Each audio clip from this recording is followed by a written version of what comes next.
to the DolphinsTalk.com podcast, the most listened to daily Miami Dolphins podcast on the internet. Miami's got the Dolphins, the greatest of all. Come on, Dolphins fans. Time to fins up. We're in the air, we're on the ground, we're always in control. And when you say Miami, you're talking Super Bowl. Cause we're the Miami Dolphins, Miami Dolphins, Miami Dolphins number one. Miami Dolphins, Miami Dolphins, Miami Dolphins number one.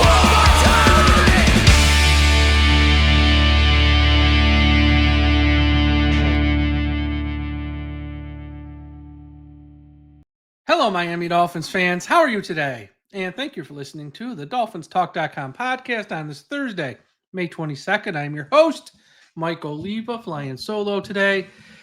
As we got a few things to talk about here in the world of the Miami Dolphins, here on the DolphinsTalk.com podcast, the longest running Miami Dolphins podcast on the internet. No drama, all fun and football here at DolphinsTalk.com. Before we get into today's topics, for those watching on YouTube, do me a favor right now, smash that like button. Take a second right here at the top of the show, smash that like button, really helps us out. Also, be sure to subscribe to the channel. And I want to give a shout out to the sponsor of today's show, Caneswear. Everyone go to the website, caneswear.com, for the best and most affordable Miami Dolphins apparel on the internet. Caneswear.com is the place to go. Also, if you're in South Florida, stop by their store at 2655 South University Drive in Davie, Florida. They have the best t-shirts, polos, shorts, socks, hoodies, windbreakers, jackets, jerseys for the Miami Dolphins. If you're looking for Miami Dolphins apparel for yourself, a friend, a family member, or for a gift, caneswear.com. They also have great merchandise for the Florida Panthers. We're making another run here in the Stanley Cup playoffs, the Miami Heat, the Miami Marlins, and of course the Miami Hurricanes, and some of the other college teams in the state of Florida. But if you're a fan of the Dolphins, caneswear.com is the first website you want to go to, caneswear.com. Also, Dolphins Talk Extra, our Patreon service. Go to patreon.com/Dolphins Talk. For $3 a month, oh boy, here's what you get. Bonus podcasts, some about the Dolphins, some not about the Dolphins. We have an interactive podcast this Friday night, a happy hour, we call it, where you, our extra members, can jump on a podcast with myself, Josh, Aaron, talk about any topic you want. Ask us any question you want. We'll talk Dolphins. We'll talk stuff going on in the NBA, Major League Baseball, pretty much bring up any topic. It's an interactive show where you can come on the podcast live with us. We also have a private message board, which is way less toxic than social media. We have a bunch of great conversations there. Plus, we run a ton of contests where you can win Miami Dolphins apparel, Miami Dolphins autographs, and other cool prizes. Patreon.com/Dolphins Talk. All right, let's get to news. The NFL, the NFL and the Miami Dolphins announced their preseason schedule. The opponents were set, but the times they're going to play the games and on which specific day had not been until today, Thursday.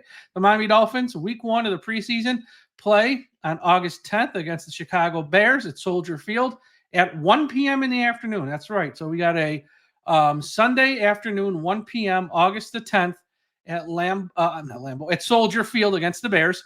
Then they come back and play on a short week against the Detroit Lions on the road, August 16th, 1 p.m. again. So usually these Miami Dolphins preseason games are taking place 7 at night in the summer in August. No, it's going to be hot 1 p.m. games in Chicago, Soldier Field on a Sunday, August 10th, August 16th in Detroit indoors at 1 p.m. And then week 3, Miami's home for a preseason game, their only home preseason game, on Saturday, August 23rd at 7 p.m. Now, here's what else was announced today.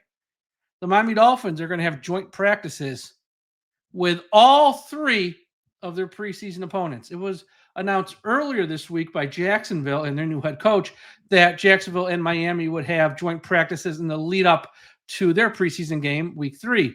It was reported today, both in Chicago and in Detroit, that Miami has agreed to joint practices those 2 weeks as well. So Miami's going to have joint practice in the lead up to their August 10th game against the Bears.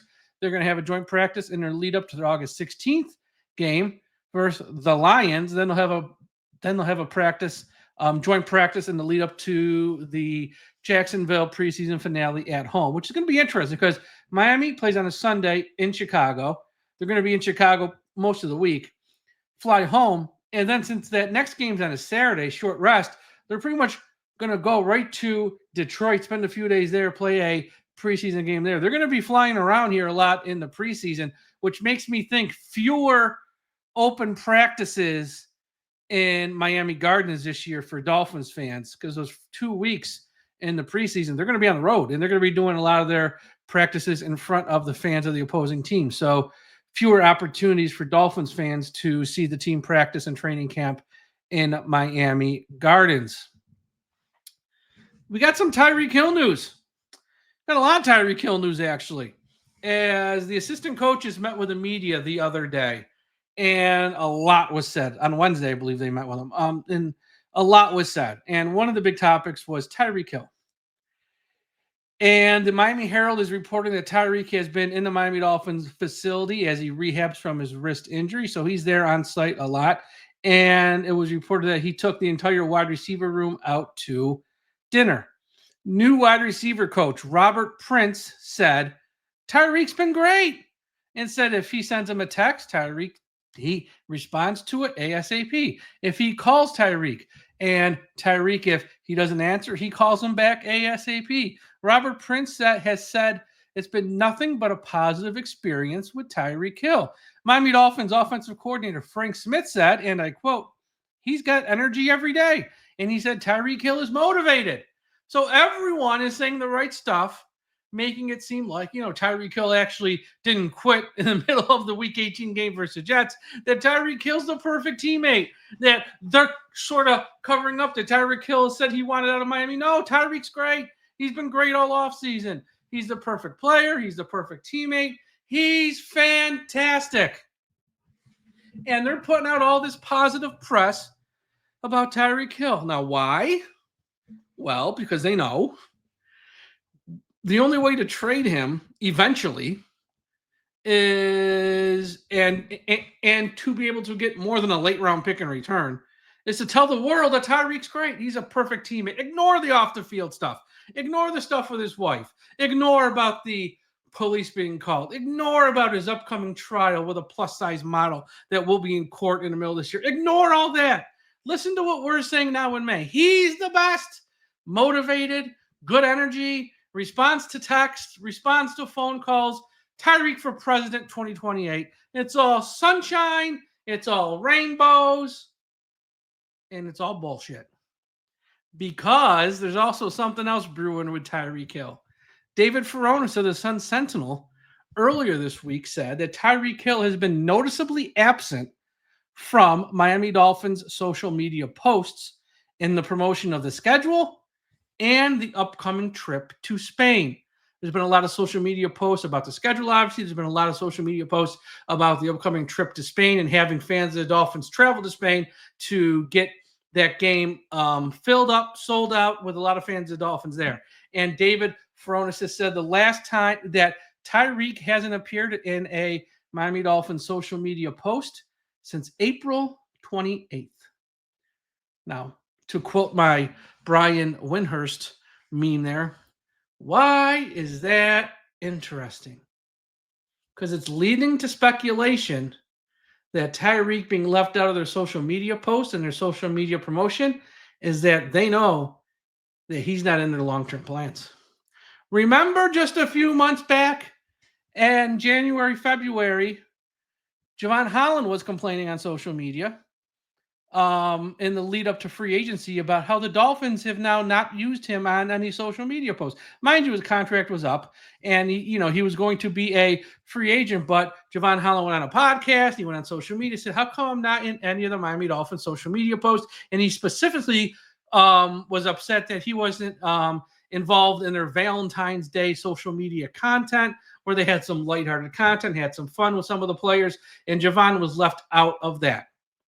And it's like, why am I not involved? Why am I not involved? Fast forward to like the second week of March, Javon Holland's now a New York Giant. The Dolphins didn't promote him, didn't use him because they knew he wasn't coming back. And we're going to promote the players that are going to be here, not the ones that are not. So are the Dolphins sending a message? Like, we're going to promote the players that A, don't get in trouble off the field, and B, have a long-term future here. We're not going to promote someone who's always making headlines for the wrong things, and we're not going to promote someone who we're actually trying to move. We'd love to move him now. We know it's tough with his contract, but the trade deadline, if the season's not going great, late October, bye-bye, Tyreek. We'll be able to get something for you then, because there's going to be a team who's going to be off to a fast 6-2, 7-1 start. Like, you know what? We got a chance to win the Super Bowl. We'll take Tyreek Hill. We'll put up with all the bullshit, and we'll give Miami a 3rd-round pick or a 4th-round pick, whatever it is. And they know that if they pump Tyreek up, have the new wide receiver coach say he's the best ever. Have Frank Smith say he's a great guy. He even took the other wide receivers out to dinner. He's the best. But we're not going to use him on social media posts because we know the plan behind the scenes is to get this guy out of town ASAP. And, and here's the deal. Not using him in the promotion of the game in Spain is really telling.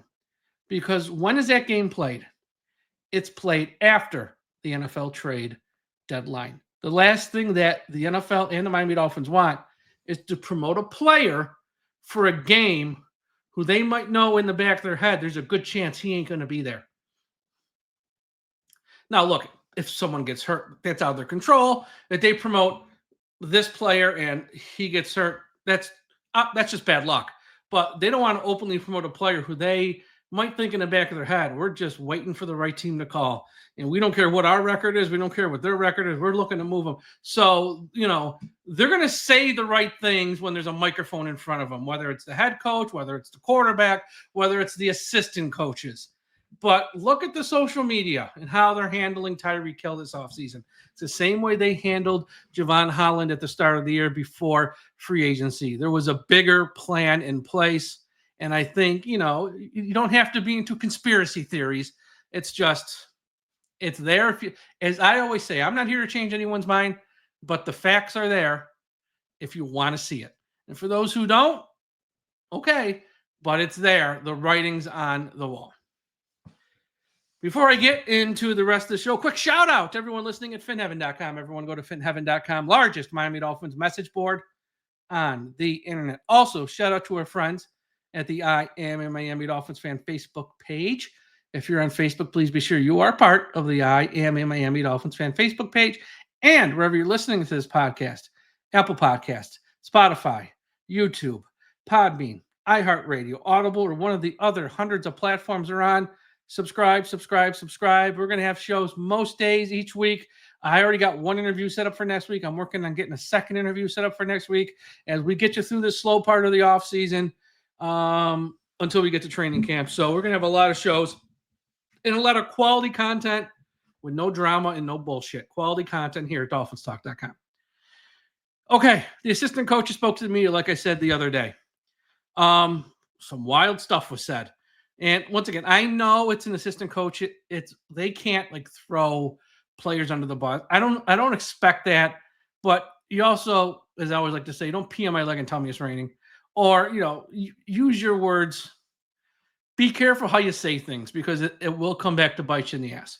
The first thing that was said by secondary coach Brian Duker, he said with Miami replacing both starting safeties that Fedi Malafanu, Ashton Davis, Elijah Campbell, and Patrick McMorris, those 4 names are competing to start and to win 2 safety spots to start.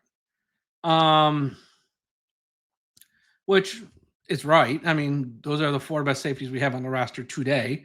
Not saying much because, 2 of them really, one's unproven, one of them's a bad safety, and the other 2 are just, career backups. I still really hope the Dolphins go out there and sign at least one proven safety, just one, because if they're going to start 2 of the 4 names I just mentioned, this isn't a prediction. This is a spoiler. This team will be under 500 this year.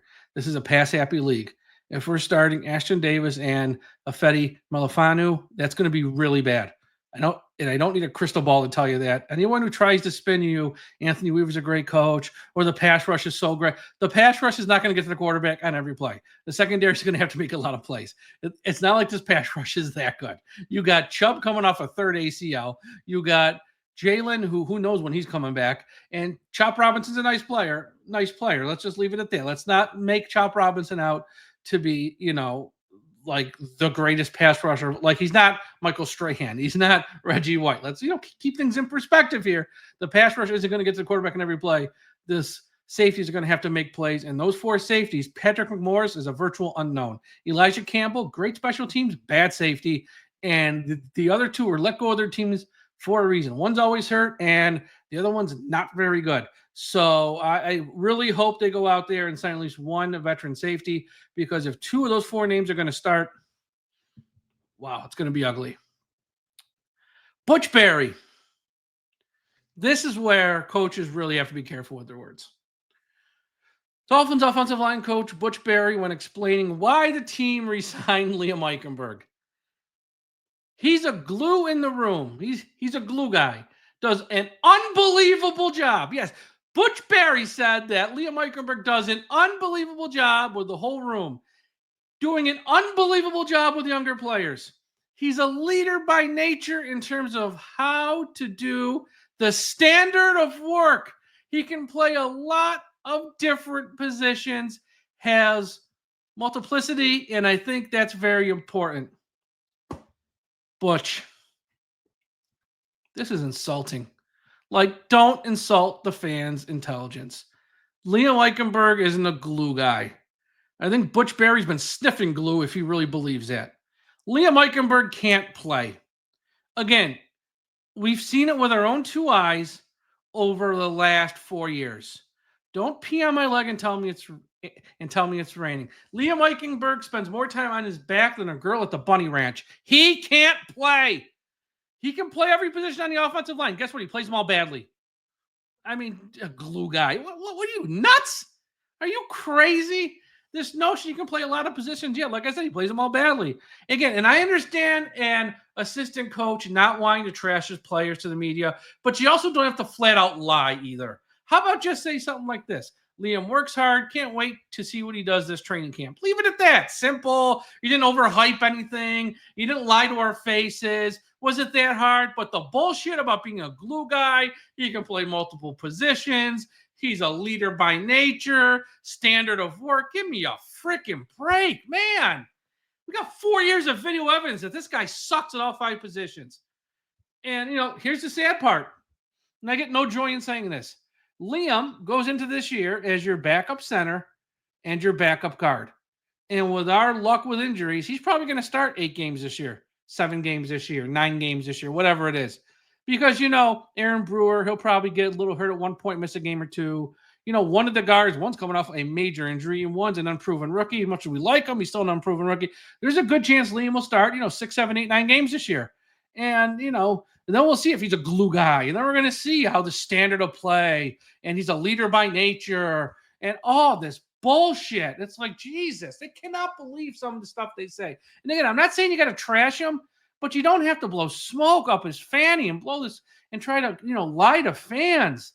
And then, and then once he does start 6, 7, or 8 games this year, and he's bad because, spoiler, he's bad. He's always been bad. It ain't going to change this year. Then we're going to hear Chris Greer and Mike McDaniel at a media session get all pissy when they're asked about the failure of the offensive line again and why they resigned Liam Eichenberg because he can't play. And it's like wash, rinse, repeat. It's like, we know how this is going to end up. But Butch Barry, man, you can't give that answer. You can't. You really just, that answer is just so insulting on every level. Like, don't insult our intelligence. Why they re-signed him, I don't know. But okay, they did. And they made that call. But, don't lie and let's pretend like the last 4 years haven't happened. Because they have. And we've seen the video proof. We've seen the failures of the offensive line. And a big part of that's Liam. Because Liam's played a lot of games. He started a lot of games at multiple spots. And he's failed at every one of them. So it's like glue guy. Oh, my God. Weaver was asked about Ramsey. He goes, Anthony Weaver said, this game, things change by the day. I have a tremendous amount of respect for Ramsey. He played very good ball for us, but shoot, relationships are hard. Both mutually have chosen to go their ways, and I respect that, and I wish him nothing but the best moving forward. Yeah, relationships are hard, especially when one guy doesn't want to show up on time for meetings, and when you find him, it doesn't work. Makes the relationship really hard, and it makes it tough too when that same guy has no respect for his head coach. So, he's going to be gone. Cameron Wolf of the NFL Network, he spoke about the situation on Wednesday, saying that nothing will happen soon. Obviously, not until June 1st when the cap hit goes down. But after June 1st, something, in the summer, June or July, something's going to happen. I know a lot of fans probably think June 1st, June 2nd, boom, we're here, trade them. It might not happen until July. It might not happen till late July, right before camp. Miami's going to, try to get the best offer they can. But he's gone because they need the cap space. And on the show I did earlier this week, obviously, they're considering still Rasul Douglas, who is like washed, and also Asante Samuel Jr., who is injured and sounds like a really bad injury. Just had neck surgery in April, so who knows where he is in his rehab and when he'll be ready this year. But again, as I've said, those are names, but at the end of the day, they're Eli Apple 2.0. I know Miami has to do something.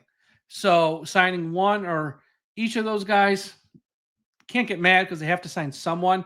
But if you're a fan and you're thinking they're more than Eli Apple 2.0, you're setting yourself up to be very disappointed because those two guys are not very good. I mean, as I've said, Rasul Douglas, passer rating against last year, 123.7, meaning teams are going to pick on him all day because he can't stop anybody. And Samuel seems like he's just damaged goods at this point. And we know how much Chris Greer loves injury. We love guys coming off an injury, but again, you sign him. How many games you can get from this year? 6, 7, maybe, until he gets hurt again. And again, he just had neck surgery. But from the other reporting, and they are banking on Cam Smith to make a leap this year and be a guy who actually can start and contribute. Again, the first 2 seasons of Cam Smith have been an unmitigated disaster.